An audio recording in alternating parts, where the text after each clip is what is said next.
I'm glad you liked. Mr. Nolan, I'm glad you liked the ending. The ending is a great ending. It's the biggest complaint I get on the streets.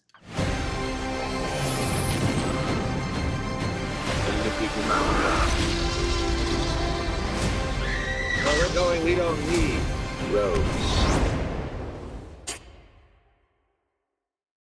Mr. Nolan, Mr. Emerson, this is a massive, massive honor for me. I'm a huge fan of both of you, so thank you for taking the time. I appreciate you. Thank you. Of course, and Mr. Emerson, I have to tell you, I truly believe the line, "You got any milk?" from season 3 of Lost is one of the greatest lines in the history of television. Your delivery of that is just amazing. So thank you for taking the time. I appreciate that. Yeah. Mr. Nolan, I'm actually going to start with you. You've adapted comic books and novels, now video games. And while I know these are all wildly different mediums, I'm curious as to what the common thread or the commonality is. Like, what is a muscle that you're surprised you had to flex on Dark Knight and Westworld and Fallout, even though the three probably couldn't be more different for you? I think the common thing I've been lucky in my career is to only work on stuff that you really love.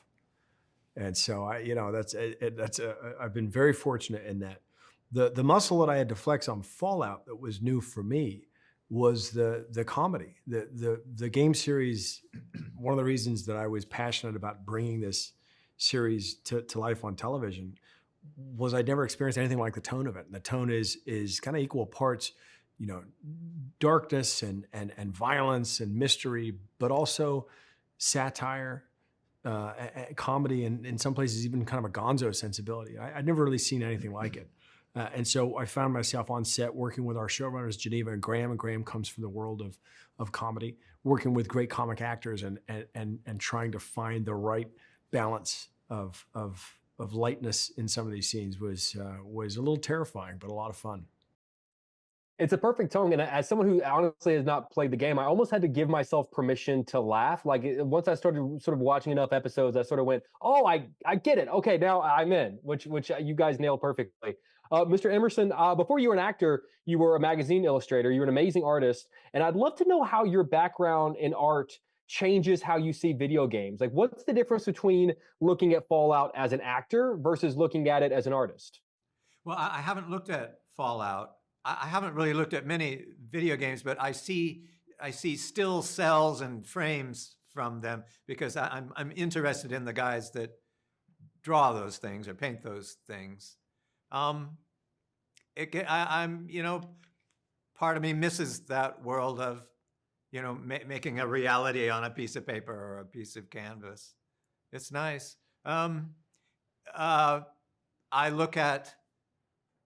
I sort of see the work I do now as a kind of illustration, but my medium is, this voice and this body now but it involves a lot of the same values and the same goals, I would say.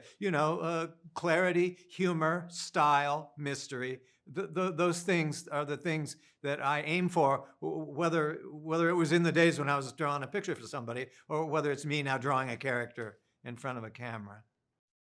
Oh, that's interesting. That's very, I never thought about that sort of comparison. That's very cool. For both of you, obviously the big story here is taking an iconic video game and bringing it to life, but each of you have created so many roles and projects that have had such an impact on my life that I've loved. So I'd love to go the other way with it. What is a past role you've played or a story you've created that would be the most fun to play as a video game?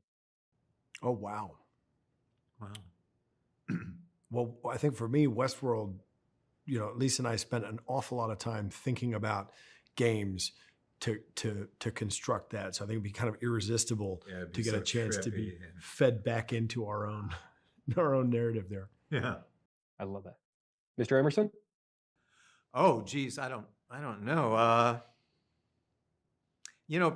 Person of Interest was a series that I was on, and that was a very earthbound kind of show, very much in the here and now. But I could imagine an exploded universe of that storyline that went to far away places in the mind and in the earth, and that could have been turned into something cool.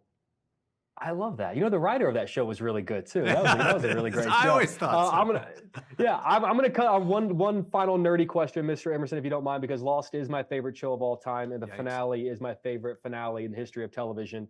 The last time we saw Ben, he was going to hang out on the bench for a bit and to deal with some things while everyone else moved on to that next step without him. Do you think he ever followed up with everyone? Do you think he ever went through that door?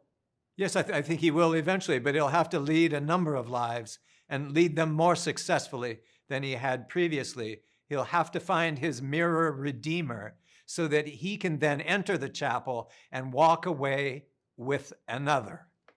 Like at the end of a Shakespearean comedy, everybody goes off in pairs to happiness or heaven. Why am I getting emotional all over? I'm thinking of Michael Giacchino's score, and why am I getting emotional all over again?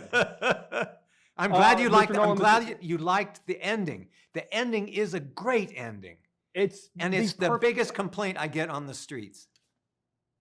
Don't listen to them. Do not listen. It is the perfect ending. And I hate to be that guy, but whenever someone tells me they don't like it, I always say it's because you didn't understand it. Yeah. It is the perfect ending. It's so true. Don't listen to him. It's true. Mr. Nolan, Mr. Emerson, if you can't tell, I'm such a massive fan. And seriously, thank you for taking the time. I appreciate you. Thank you. Thanks. Pleasure talking to you. Good to see you guys.